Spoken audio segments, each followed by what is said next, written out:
Bwana asifiwe guys. It's me Sarah here. Niko naambia kuanzia leo stania. Kuanzia leo nataka kufocus maisha yangu. Alafu kuanzia leo mimi ni mamba.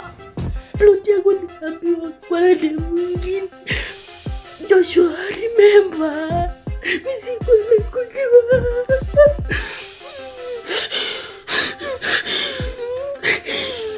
Guys, I'm single. Huyu ni mwanadada ambaye wiki chache zilizopita alitrend sana katika mitandao ya kijamii, na leo nimekuja kufahamisha juu ya kile kinachoendelea hasa katika swala zima la mapenzi. Sasa kabla yote ni kwamba huyu mwanadada, kama ulikufahamu, bila shaka umeweza kusikiliza mwanzoni kabisa, ni kualika moja kwa moja. Hii ni Bongo Focus ambapo nitakufahamisha vitu vingi sana. Kitu msingi kwamba hakikisha unabonyeza neno subscribe kusudi kwa kwanza kabisa kuweza kupata zile updates na mapema kamili juu ya kile ambacho kinachoendelea. Sasa huyu mwanadada kwa majina yake kamili anafahamika kwa jina la Sarah Hudson, ambao ni majina yake kamili, na kabla yote ni kwamba huyu mwanadada anatokea pale nchini Kenya. Sasa video yake ya kwanza kabisa ambayo aliachia huku akilia, huku akieleza maelezo yake kwamba ameweza kuachwa na mwanaume aliyemwacha alikuwa ni Joshua. Joshua ndiye aliyemwacha. Kifupi, katika video hiyo huyu mwanadada alipata nafasi ya kuweza kulia kwa uchungu sana, huku akielezea machozi yakimtoka, akilia kwa huzuni sana katika swala zima la mapenzi, japokuwa ilikuwa ni kitu ambacho kiliwashangaza watu wengi sana kulingana na mazingira ambayo yalikuwa akiendelea, japokuwa zile zilikuwa ni hisia za kweli kabisa.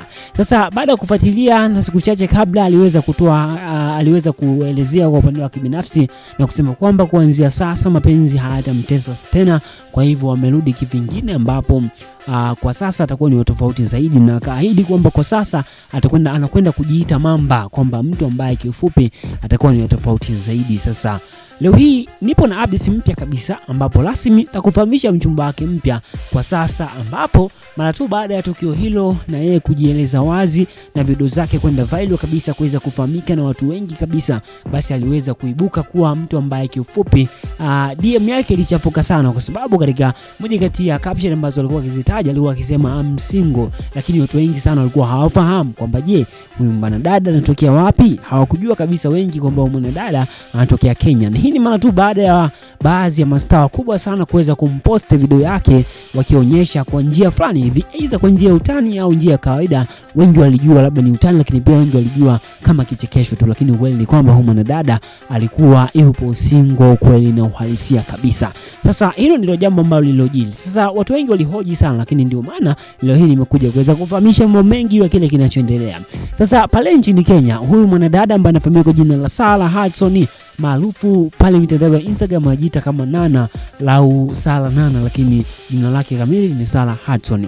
Sasa baada ya hapo kumekuwa na vipindi vingi sana ambavyo vimeendelea nchini Kenya, lakini pia moja kati ya kipindi ambacho kimekuwa kikirushwa pale, moja kati ya mwamba mmoja anayefahamika kwa jina la Obina. Sasa pale Obina Studio, huu ni jamaa ambaye pia huwa anaonyesha baadhi ya vipindi, lakini pia kama inakuwa ni muda wa kutafuta wachumba, anakuwa anawaalika baadhi ya mastambo wana trend sana, lakini pia alipata nafasi ya kuweza kumuita huyu Sarah Hudson na kuweza kumhoji, sasa kumuuliza juu ya kile ambacho kimechomkuta, kwamba ni nini hasa, lakini pia ikiwa ni lengo kubwa la kuweza kumtafutia mchumba, ambapo vijana mbalimbali waliweza kujitokeza binafsi kwa upande wao na kuweza kumwaga sera zao. Sasa mmoja kati ya jamaa ambaye alikuwepo pale, walikuwa wengi sana ambao walikuwa wamejipanga sana, lakini pia alikuwepo jamaa fulani hivi ambaye anajiita kwa jina la Kolili, ujamaa ambaye pia katika hicho kipindi alihudhuria, na lengo lake pia ilikuwa ni kuweza kumpata Sarah, aweze kumpata, aweze kuwa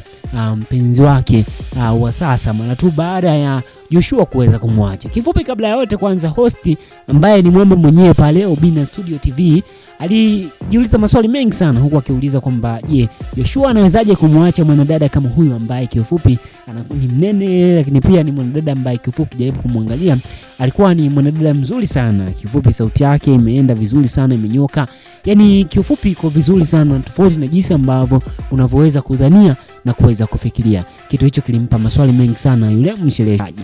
Ilipofika muda wenyewe rasmi wa namna ambavyo vipindi vilivyoendelea au jinsi mambo yalivyokuja kusonga mbele, na baadaye kabisa hitimisho ni kwamba pia Joshua aliweza kugonga mwamba, lakini hadi hivi sasa bado mwanadada ni yupo single, na kwa sasa bado watu wengi wanapambana sana, lakini pia kitu ambacho yeye hataki ni swala zima la kuweza kuumizwa. Kitu pekee ambacho kiufupi hataki kabisa aweze kuumizwa, ni kitu ambacho pekee binafsi hataki kabisa aweze kuumizwa. Sasa hii ni Bongo Focus, kitu kwamba unasikia mtakuwa nikikufahamisha vitu vingi sana, lakini pia kama ni miongoni ambao umekuwa hizo vitu vingi, lakini pia ukitaka kufahamu mambo mengi sana juu ya kile kinachoendelea, kitu cha msingi tu ni kwamba hakikisha unabonyeza neno subscribe kusudi uweze kuwa wa kwanza kabisa kuweza kupata zile updates kamili juu ya kile kinachoendelea. Basi moja kwa moja hii ni Bongo Focus. Hakikisha neno subscribe na Samu.